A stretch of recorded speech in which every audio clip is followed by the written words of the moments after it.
Welcome to the City Current Show. I'm your host, Andrew Bartolotta. We're always honored to bring you inspiring stories of individuals and organizations making an impact in our community and around the globe.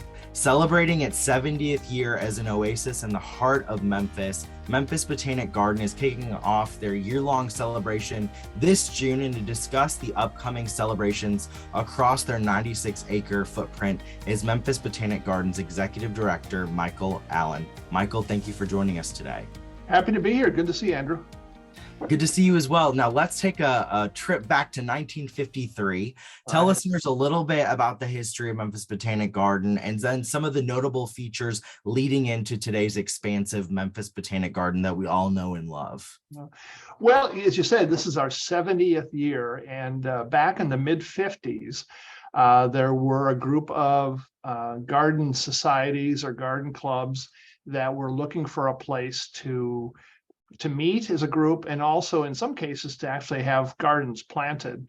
And the city leaders at the time identified this space, actually a bigger space that includes the Audubon Golf Course and Audubon Park and some other things, and purchased land. And over the ensuing decades, the Memphis Botanic Garden became one part of that, our 96 acres, and then the golf course and the park and other things.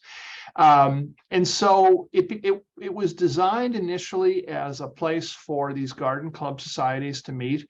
As I said, in some cases, they actually had plots of land where they planted their plants. The very first one that we had was the Iris Garden, which still exists today. It's an important part of our garden. But over the years, the Hosta Society added a garden, the Rose Society added a garden. There was a men's garden club, which unfortunately doesn't exist anymore. And all of a sudden today, 70 years later, we have 31 different display and specialty gardens.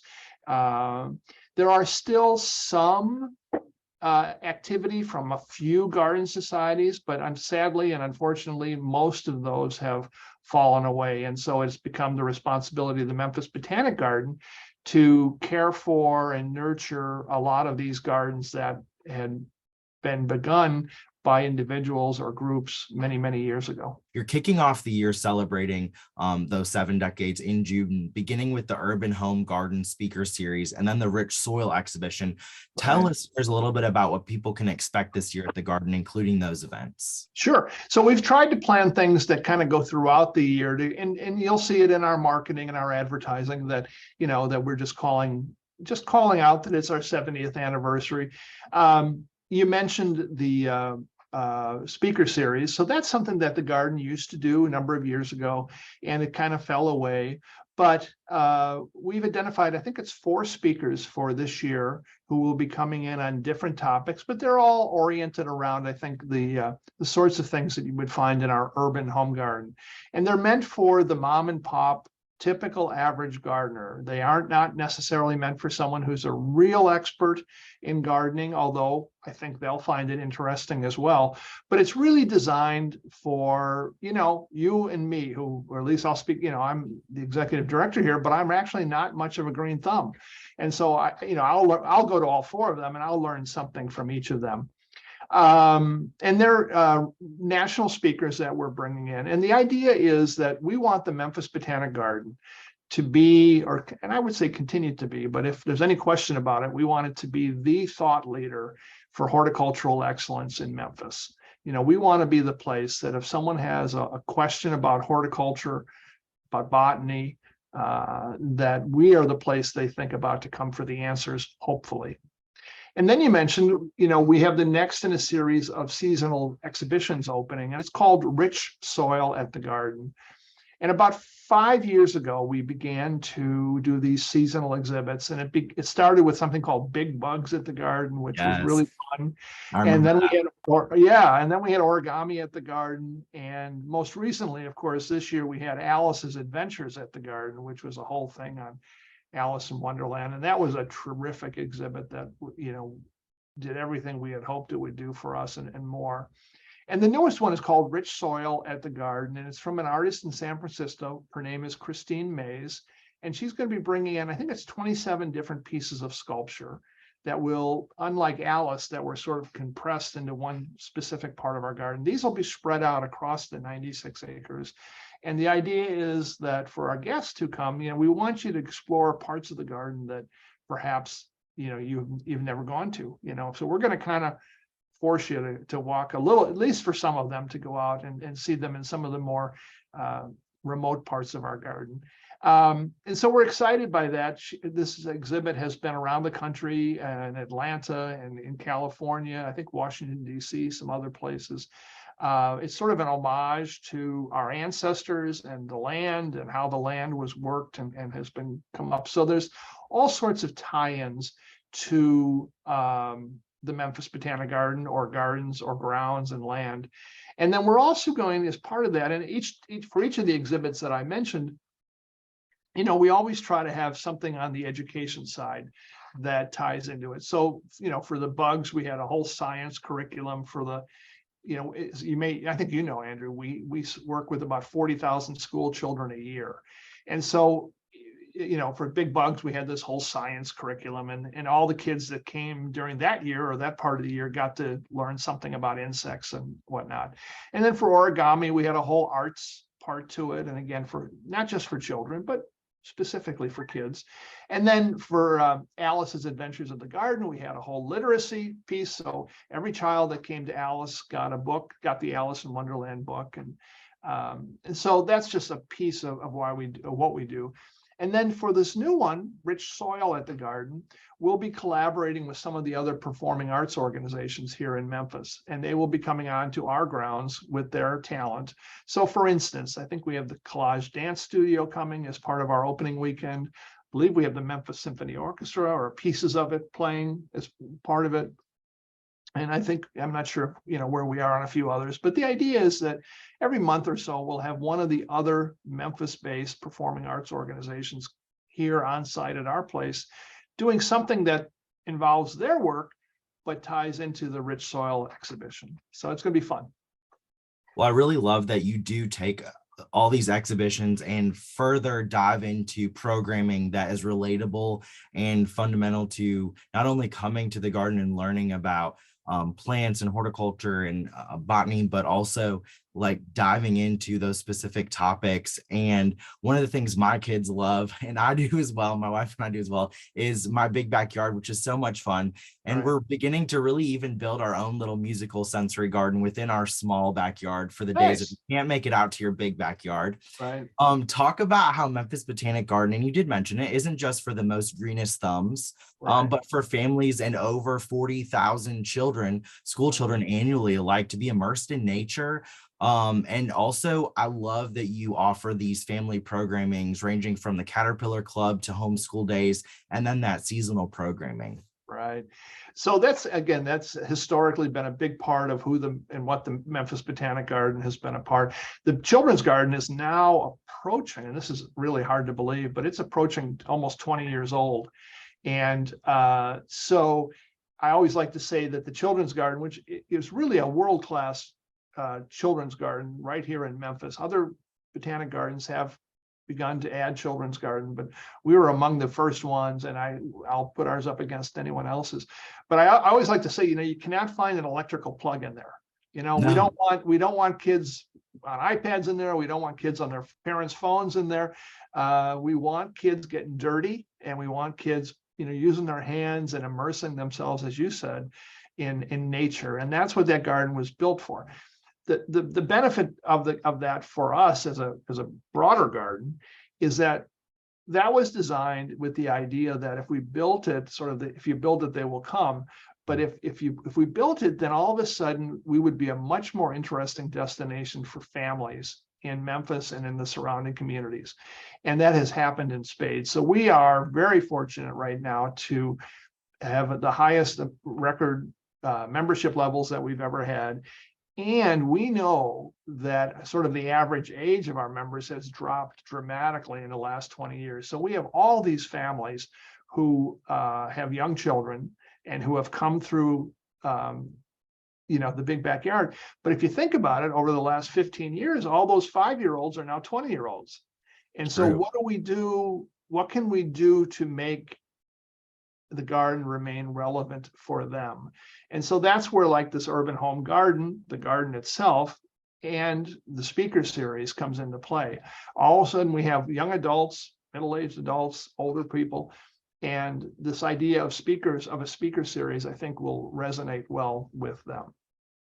Absolutely. And I think for so many, and I'm just speaking for myself, but when you hear the phrase botanic garden, typically, at least from a millennial standpoint, Right. Before visiting Memphis Botanic Garden, you think, okay, this is for a middle-aged couple who wants to look and see beautiful Right. roses and such, Right. but there is so much There's more so to it. much to do. And if you haven't been to the Memphis Botanic Garden ever or recently, like, now is the time to go. You've got this Rooted at Park and Cherry Capital campaign that is in full swing. Talk about the additions and the long-form revitalization efforts, which I'm really excited to see as well, include an outdoor kitchen at the garden and then youth education glasshouse. Right.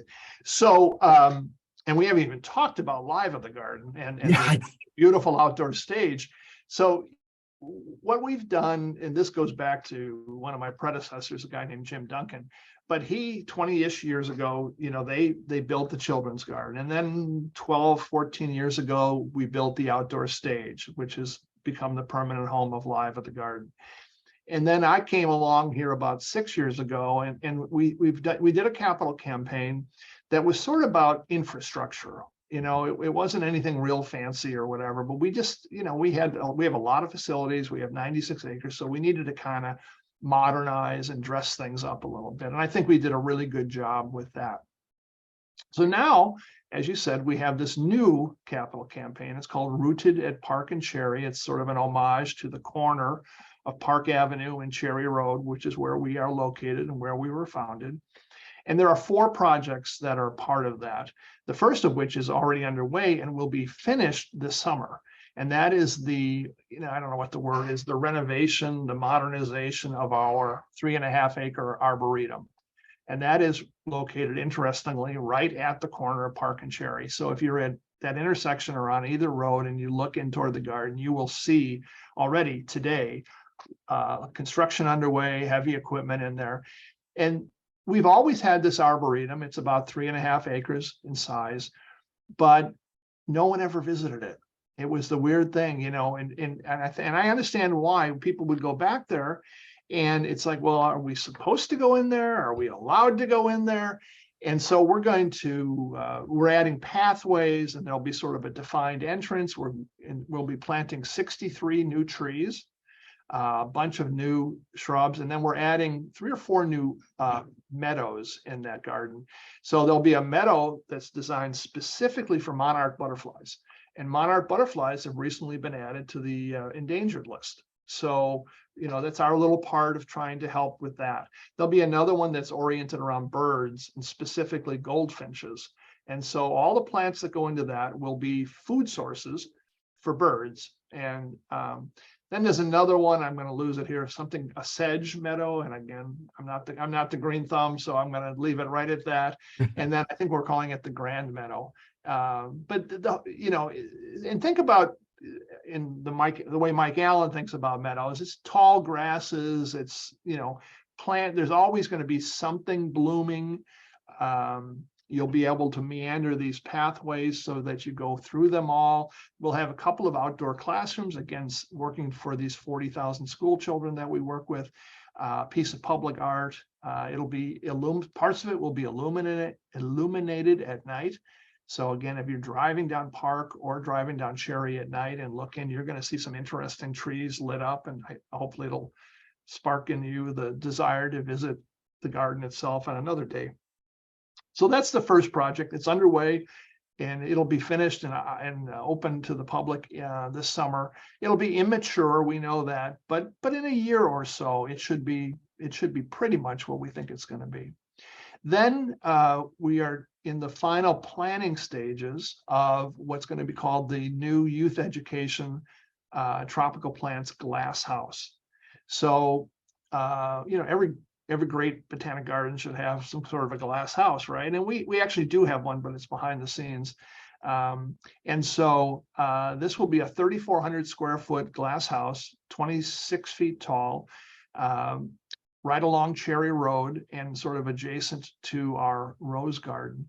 And it will be home to our tropical plants collection. And we've always had a tropical plants collection, but typically that's been behind closed doors and locked, which doesn't do anyone any good, right? Right. So this will actually be kind of home to our youth education area. It'll have an outdoor classroom attached to it. We have a big patio where we can use that for some of these rental events that we do. And that should be, we're going to break ground on that here in April. And early next year, in 2024, we should be occupying it. So that'll be great. That's going to be, I think, the show piece of the 4 projects. So that's the second one. Then the third and fourth projects are back down toward the Arboretum, back toward the corner of Park and Cherry. And we will be adding a new series of bathrooms, which as a parent, I think, we can appreciate. If you find yourself down in that southwest corner of our garden with young kids or school groups or whatever, and you need a bathroom, you are a long way from the closest bathroom. So this has been on our list for years and years and years, and we'll be adding some bathrooms down there. But also a little more interesting, is we're going to be adding an outdoor kitchen right adjacent to our urban home garden. And the idea of the outdoor kitchen is we will use that for, again, I keep going back to our education efforts, but we'll use it for healthy eating classes for children and adults. We'll use it for garden to table eating or canning demonstrations in the fall, or we'll bring in some of our local celebrity chefs and do some sort of cooking demonstration out there. But again, this idea of, okay, what we had all these 5-year-olds who are now 20 or 25 years old, what can we do to try to retain their interest before they start having children and hopefully bringing their children to the children's garden? So there is a thought process around this. There's a plan that it all involves, and those 2 projects we were just talking about it this morning, interestingly, before I joined you. But that's probably a mid to late 2024 project in terms of being completed. So I would think that the outdoor kitchen and the bathrooms will come online probably in about October of 24. Well, I think that's great. I recently interviewed Kim Haliak with Experience Memphis Gardens and the Cooper Young Garden Walk, who was a TEDx speaker in Memphis recently.